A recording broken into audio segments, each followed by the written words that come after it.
Welcome to Ask Rabbit Malicious Compliance, where a woman complies with a racist lady and destroys her life and her city. I have 3 stories for you today, so let's jump into it. This first post is titled, "If it's not in my garbage can, don't throw it away." Okay, Karen, I guess I'll leave all the trash you throw around the floor as well. This happened before I graduated college. I was working a part-time housekeeping job for a doctor's office after closing.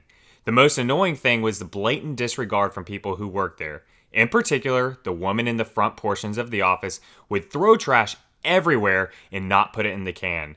Under the desk, the floor would be covered in trash, right around the trash can, and most of the time, I wouldn't even have to change the garbage bag, just dump the very few pieces that managed to get in the can, and then literally crawl around under the desk on my hands and knees, picking up all their crap.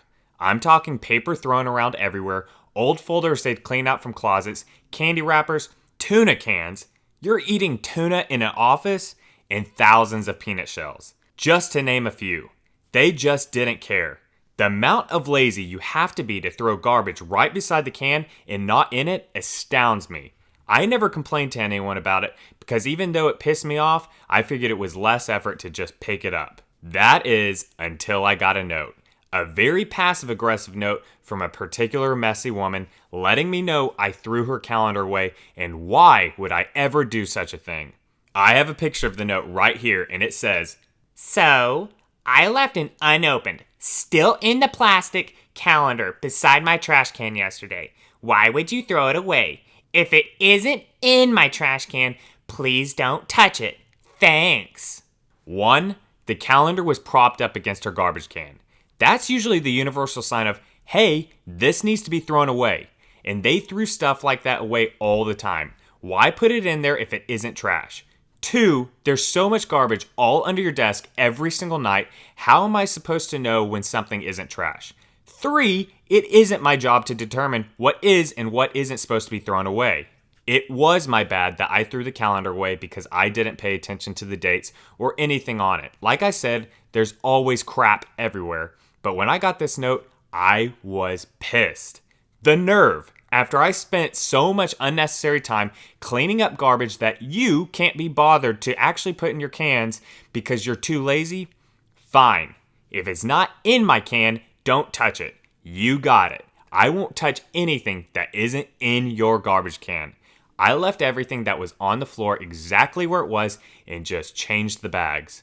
Needless to say, she didn't like that and complained to my supervisor. My response was, "But I was just doing exactly what she told me to do," shrug. My petty butt was pleased. My supervisor told the office manager that if they wanted their trash taken out, then they needed to put it in the trash can.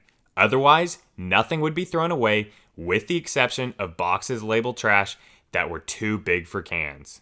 Alright, I hope you all enjoyed that first story. Before we get into the next couple stories, if you guys could please do me a huge favor and smash that like button down below. Make sure to hit subscribe so you never miss any future content. Alright, this next post is titled, "Military Spouse Accuses Me of Cheating on My Husband." With my husband. I've been living in Japan for a little over 2 years with my husband. He was born here and we decided to move to his hometown. It's a small city, but there's enough to do here without getting bored.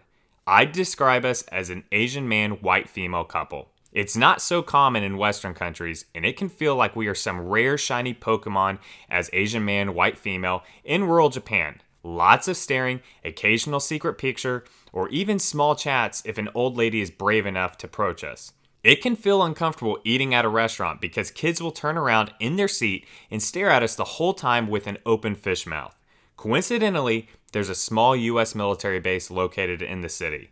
The closer you are to downtown, the more American families you see.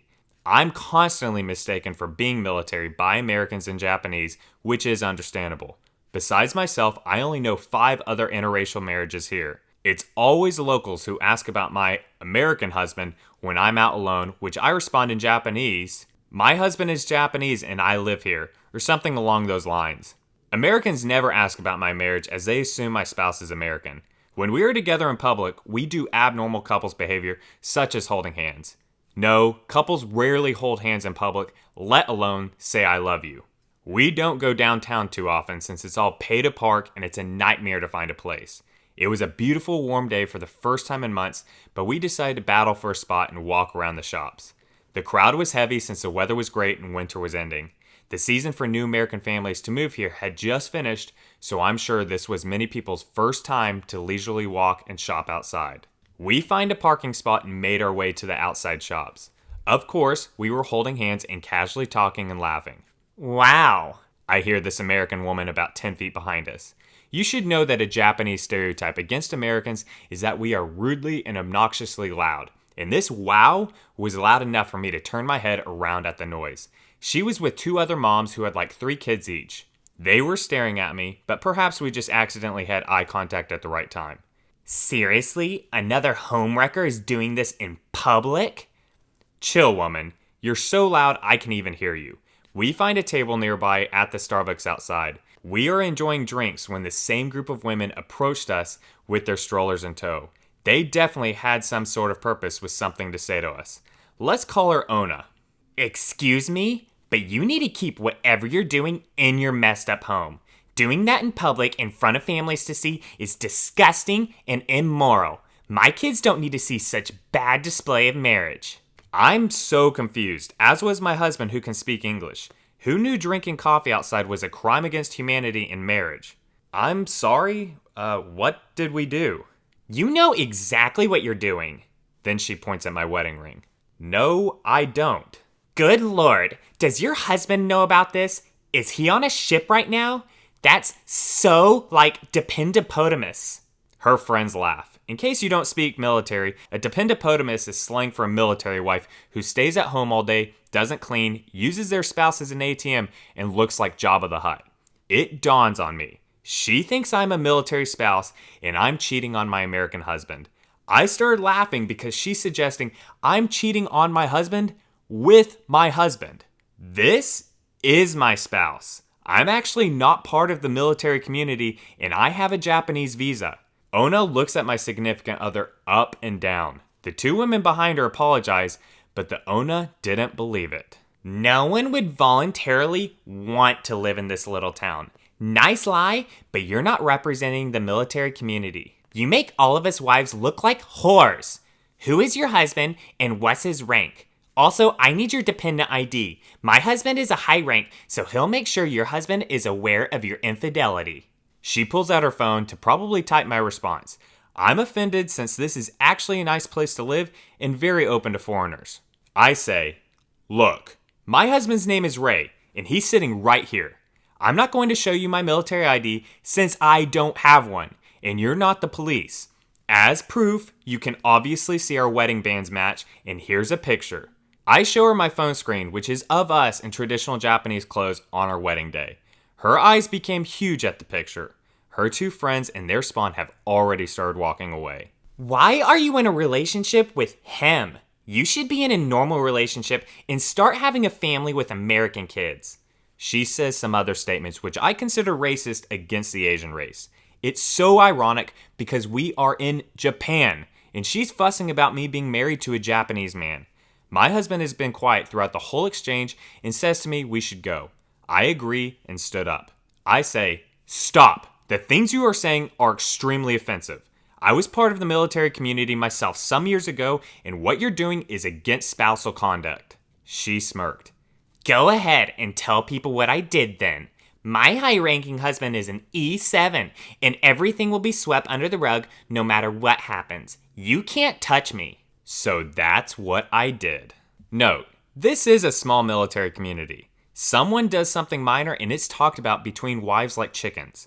Later that day, I run into my friend who works on base and she's well known in the community for being one of the main event coordinators. I don't miss the chance to comply with Ona's demand and explain to my friend about the exchange and how it made my husband extremely uncomfortable with her remarks. She asked me if this person looked like so-and-so, which I said yes.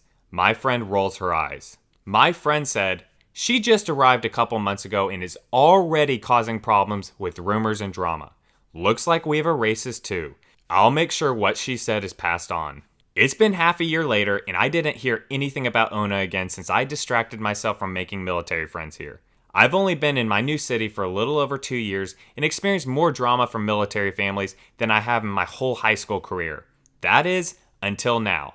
Last week, I ran into my friend who's getting ready to leave to go back home to the United States. We had a little discussion about her moving and my family planning and dropped a bombshell. My friend said, "Do you remember Ona, who accused you of cheating on your non-existent military spouse and called your husband a racist name?" I said, "Of course. I haven't heard anything from her since."